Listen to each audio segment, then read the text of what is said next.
Father, would you for 2024 go down those bloodlines and bring restoration? Go through the generations and give mental, emotional, spiritual, physical healing in a supernatural way, like only you can. Father in heaven, the God of all flesh, someone has been through enough in 2023, 2022, 2021, and 2020, and even the years before.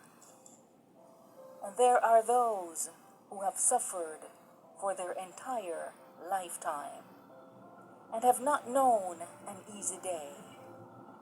Would you shine your light down on them and let your favor mark their location for a